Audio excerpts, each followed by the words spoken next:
You're right everyone, welcome back to the channel. So in today's video, we're going to be revisiting the test route where I passed my test. And we're going to be talking about, you know, how I was feeling during the test, any interesting roads that we drove on, and any tips for any learner drivers who have got their test coming up soon. I'm going to try and keep the editing to a minimum on this one, just so you can see the actual route that I went on. I hope you guys all enjoy. So the test centre is actually down that road, and on my test I came up here and turned left onto this road where we're about to enter now. So this is officially the start of my test. And straight out of the gate you're onto a 40-mile-an-hour road, which is fine, but this road's a bit interesting because, I mean, first of all, as you can see, they're always doing road works, and the road becomes really windy here.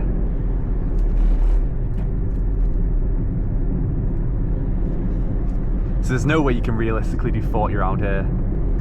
And I was so certain I'd failed my test straight out of the gate on this road because, I mean, it's quite faded, but you can see the line in the middle of the road, right? And I'd convinced myself for some reason that I'd gone over that line, and I thought I'd instantly failed. But yeah, it drops down to a 30, so that's another thing you got to be wary of down that road, that you've dropped your speed down to 30 before the sign. The trees are looking beautiful this time of year. You've got the pink, got the cherry blossoms blooming. So coming up is another interesting part of my test. There's a yellow box here at the end of this road. I might be able to go over it here, but on my test I stopped behind it. It's right there. On my test there was someone here where I am now, waiting to go right. So I stopped behind the yellow box, as you meant to. And my examiner basically told me to go into it because it's so faded that apparently they don't mark people down for going into it.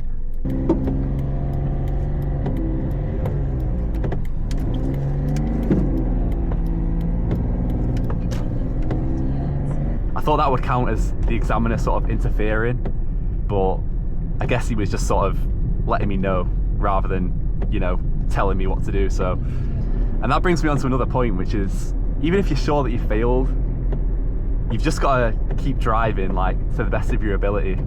I know it's hard, but take me as an example. Like, I was sure that I'd failed, and if I'd just given up on my tests and just started driving all willy-nilly, then maybe I would have actually failed.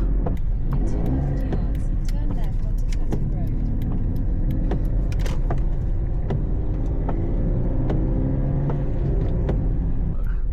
The road I went on my test is closed. Are you serious? I'm going to reroute and I'm going to cut to when I'm back on route. Right, we're back on track now.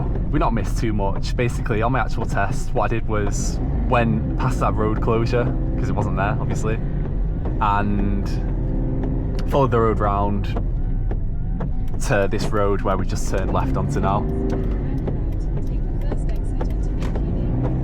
Man, this weather is grim. I'm filming this on Wednesday, right? Yesterday was absolutely glorious. It was like 22 degrees. Glorious sunshine. Bro, I was even sunbathing at one point. And now, not even 24 hours later, it's like the heaviest rain you've ever seen. So again, this is another road that can catch people out because there's people parked on both sides a lot of the time, so it can get quite narrow.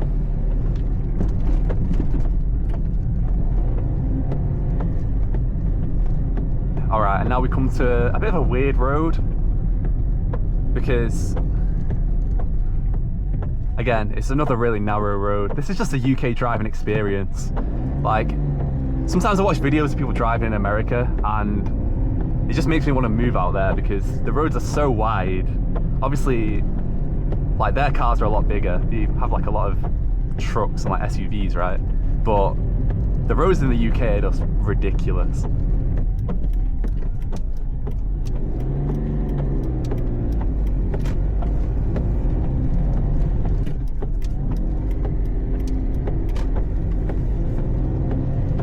So I'm following my Google Maps here. Guys, I spent like an hour yesterday on Google Maps on Street View, like plotting where I went on my test and like planning out the route. So guys, if that doesn't deserve a like, then I don't know what does.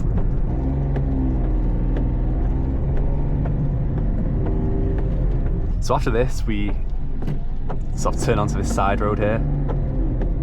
And again, very narrow, so just gonna take it slow.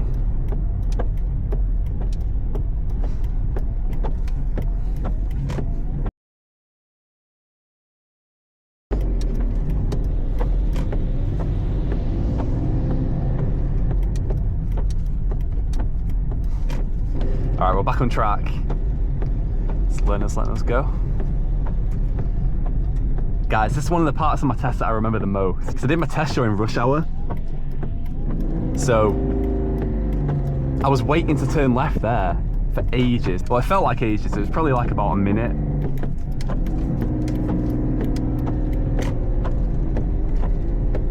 Plus, right, my instructor kept checking his watch. I remember he was staring at his Apple Watch for like what felt like a good 30 seconds. And I just convinced myself that when we pulled up after my test, he was going to say, "Oh, you failed because you waited at this left turn for however long." I thought he was going to say like the exact time that I was waiting there for.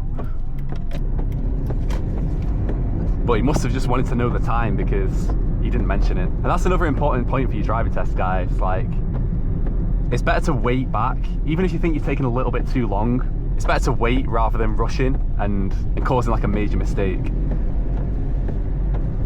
Because there was no way I could get out. It was just the amount of time that I was waiting there was a bit nerve-wracking.